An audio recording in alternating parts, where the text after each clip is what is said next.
மரத்திலிருந்து கசிந்தது குருதி. சொன்னால் நம்புவீர்களா? இது கதையல்ல, நிஜம். 2 நூற்றாண்டுகளை கடந்த சரித்திரம். 1891 பிரிட்டிஷாரின் ஆட்சியின் கீழ் அன்றைய மலாயா கோலாலம்பூரிலிருந்து ஜிராந்துட் வழியாக குவாந்தானுக்கு சாலை அமைக்கும் பணி துரிதமாக நடைபெற்றுக் கொண்டிருந்த சமயம் அடர்ந்த காடுகளுக்கு நடுவே மரங்களும் பாறைகளும் அகற்றப்பட்டன. அப்போது நிகழ்ந்தது ஒரு சம்பவம் அங்குள்ளவர்களை ஆச்சரியத்தில் உறையச் செய்தது. இது பயம் அல்ல, பக்தி. சாலை அமைக்கப்பட திட்டமிட்டிருந்த பகுதியின் மையத்தில் இருந்த ஒரு மரத்தை வெட்டுகையில் அதிலிருந்து வழிந்தது குருதி. அண்ணாந்து பார்க்கையில் அது வானுயர வளர்ந்து விரிந்து படர்ந்து நின்ற ருத்ராட்ச விருட்சம். செய்வதறியாது திகைத்த தொழிலாளர்களுக்கு விடையளிக்க எங்கிருந்தோ வந்தார் ஆண்டி கோலத்தில் சித்தரை போன்ற ஒருவர்.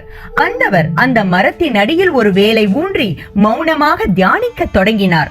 அன்று முதல் அந்த தெய்வீக ருத்ராட்ச மரத்திலிருந்து உருகொண்ட ஆண்டவரே வேல் ஏந்திய வேலவனாக மரத்தை ஆண்டு நின்றதால் ஸ்ரீ மரத்தாண்டவரானார்.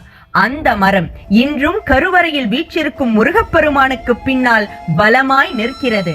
இங்கு தூய பக்தியோடு வருகின்ற பக்தர்களுக்கு சகல நன்மைகளும் வந்து சேர்கின்றன.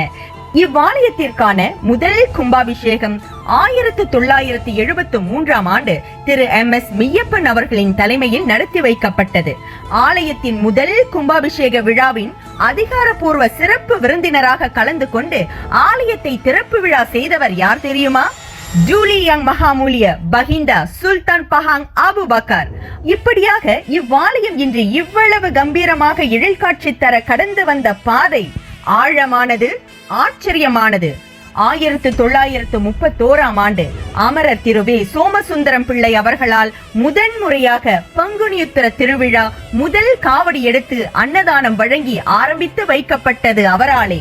அதுவே மரத்தாண்டவரின் முதன்மை பெருவிழாவாக உருவாகி இவ்வாண்டு 95வது பங்குனியுத்திர மகோற்சவம் மிக கோலாகலமாக கொண்டாடப்பட உள்ளது. இது ஆண்டுக்கு ஒரு நாள் மட்டுமே பக்தர்கள் வந்து போகும் ஆலயம் அல்ல, ஒவ்வொரு நாளும் பூஜிக்கப்பட வேண்டிய ஆலயம். மரமாகி, வேலாகி, குடிசை கோயிலாகி இன்று உலகெங்கும் குடியிருக்கும் பக்தர்களின் ஒளியாக, நம்பிக்கையாக வீற்றிருக்கும் மாரான் ஸ்ரீ மரத்தாண்டவரின் புகழ் ஒலிக்கப்பட வேண்டியது அவசியம். வெற்றிவேல் முருகனுக்கு அரோகரா, ஸ்ரீ மரத்தாண்டவருக்கு அரோகரா.